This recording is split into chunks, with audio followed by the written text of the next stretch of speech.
Okay guys, welcome back to Helldivers. We have got a lot to go through as we've got a new strategic update in the midst. Twinbeard is putting out a post wanting answers, and there is some news coming from Shams Georgiani which is not really too helpful to anybody, and a thing that's been moved further back, and no, you're not tripping.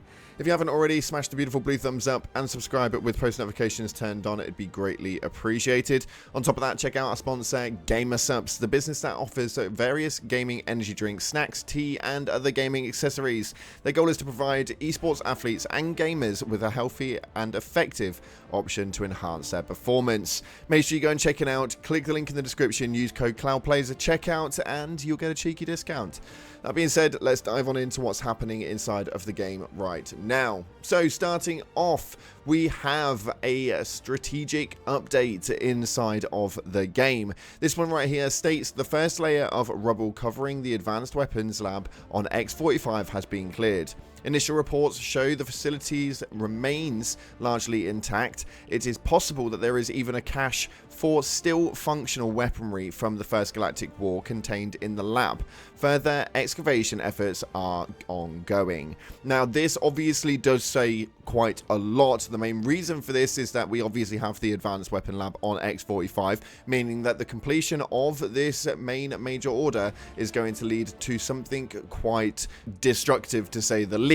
What it is that we're going to come out with, we're hoping it's not the anti-tank mines. Joel is obviously sitting there just trying to give us something, and I'm praying that it's not the anti-tank mines. If they have then forced them upon us on this time round, I am going to be absolutely distraught. Let me know in the comment section what you guys are thinking it's going to be based on everything we've seen so far. We've got leaks upon leaks upon leaks, and I want to know what you guys are thinking about the weaponry that we should be getting. Will it be a support weapon, or will it be a stratagem for the orbital or eagle sectors?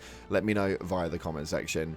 Next up, we have a post coming from Twinbeard, which is an interesting one and a question that he asked for yesterday afternoon, stating, "G'day Helldivers, help an old man out a little, will you? I just tried to do a summary on the SPM questions and have conveyed them to a colleague who works on it / those. I also want to ask colleagues if we have any more info on, and if we don't, I've at least asked, the performance drop some players are experiencing. The thing is, it seems as we've resolved this for a lot of people, but their new players still are introduced to it, seemingly with new patches, maybe not just, but that's usually when the CMs get mentioned about it. I know there's a thing we've discussed here, a fairly intricate process where you reset something to resolve it. Help me out. What is the process? What is it you do? And do we know if it works? I know this is fuzzy, but those who know what I mean will know. I hope. Thanks. And this is something that we all need to kind of take into consideration. The performance in the game right now just recently seems to have taken a bit of a dip. For me personally, it's only on specific planets. As to why that is, I have no idea whatsoever. But some people's performance is getting so damn janky, the crashes are becoming a little bit more out of control, and everything seems to be a little bit on flippant with the SPM. Apparently, that's something that they rectified and should now be working as of July 1st, but I've had reports via the comment section that this is something that is still ongoing and still an issue. I don't really know why. This is going to be an interesting one. But let me know your thoughts in the comment section down below. And if you want to go ahead and answer Twinbeard, the link is down in the description. Just look for the one Discord in the source links. You'll be able to respond over there.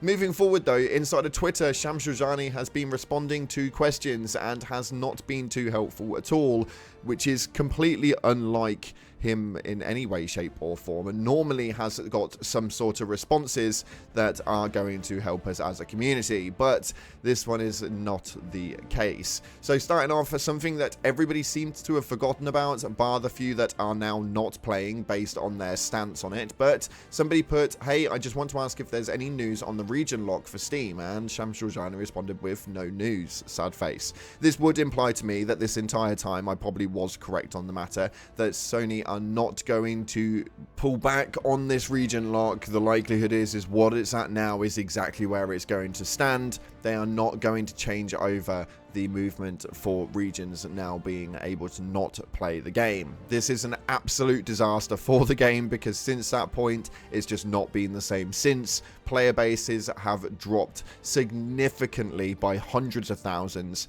and now the likelihood is that this is where we're going to stand, with just a solid core player base that are now supporting the game, which is a minute amount compared to what it was originally at. Also, something quite close to my heart, based on the streams that we've been doing over the last couple of weeks, this is something which really irritates me. Somebody put a post up here saying, here's a full thread of other players whose friends lists also say please wait democratically, and never works. There's also no option for us to send or accept friend requests. I haven't been playing in weeks over this. Can someone please reply to this? And as you can see, the post on the Steam post, which was can't access friends list since the latest patch. For me, the Steam friends list has never actually worked at all. I can't seem to accept friend requests. I can't seem to send friend requests. I can't seem to just invite simple people, and when I want to try and play with viewers, it becomes an absolute bloody nightmare, and is something that has just not worked since the day the game actually released. And Shams came back with the not so helpful post of, sorry for this, must be super annoying, it will be fixed. Now, as to when this is going to be fixed, your guess is as bloody good as mine. This thing is likely to just continue being a problem for quite some time. It's just something that seems to have been the case with Helldivers, and I'm not too sure as to why. But the final question asking for Shams Georgiani to answer was this right here. Good sir, I humbly ask you a question regarding Helldivers 2. Is cross-platform progression coming in the future? Thank you for your time. Now, this is something which, again, I have wanted for quite some time. I've played on PS5 for the longest time now, and now have a PC that seems to run at optimal performance. I want to play on my account and cannot transfer this one over. But Shams Georgiani responded with, no news on that topic, but it's been discussed. It seems that the biggest problem with Arrowhead as of right now is that a lot of things do seem to be discussed, but not a lot of things actually seem to be materialized. I myself absolutely love the game, and I absolutely love the development team. They've been so good in so many ways, but unfortunately we seem to be hitting that wall right now where they're just not really being too helpful upon any stretch of the imagination. We are getting dribs and drabs and a few bits here and a few bits there, but everything's now kind of been lengthened out, which is obviously to make sure that we hit the peak performance on patches, updates, war bonds, and all of that sort of stuff, and making sure that it's all at the best of its ability, and that I fully understand and can fully back. But it does mean that right now we're hitting a bit of a lull period where there is absolutely nothing to do. We've obviously just got our new modules that we need to get hold of, but other than that, that's just going to cause a bit of a problem. Even then, when it comes to the modules, people have been talking, and the comment sections have been flooded up with absolutely negative posts left, right, and center, stating that if these sample caps and stuff like that were not in play, then they would be absolutely fine. But as of right now, we obviously have a cap on samples, which is causing people to have a bit of a frustration level, considering how much these new modules cost. At around 200 to 250 rare samples, this is going to take people hours upon hours to complete, although have been grinding for weeks upon weeks with absolutely no resources going into their banking because they've already hit the cap once. This is a bit of a weird way to sort of like bracket the player base and be able to keep people in play, because this is a bit of a scummy way to a degree to be able to do this. Capping the resources means that the people have been playing for absolutely no reason other than the Galactic War, and now the modules are now available and you've got something you can spend your samples on. You now have to grind out 4 samples after you've spent the initial ones that you have. The player base is a bit torn on this, and a 50-50 split of some people quite like it and like the fact that they've now got something to play for, and the other half are stating that they've been playing for weeks on end for nothing, and now that there is something there, they can't actually just purchase it. Where is it you stand on this one? It's quite an interesting concept, and I don't really know where I sit and divide on this at all. But one thing that is happening from the modules is the ship is expanding greatly, and somebody put up a post right here which received 3,500 upvotes stating, am I high or did the ship management area get moved further back? and yes, it did get moved further back. The ship obviously changes with every module that gets input. Evidently, this one is now moving back the ship management area. As to why this is the case, I don't actually have a clue. We can't customize the way that this ship looks for the most part, other than when the modules get put into place, it expands and opens up areas and stuff like that.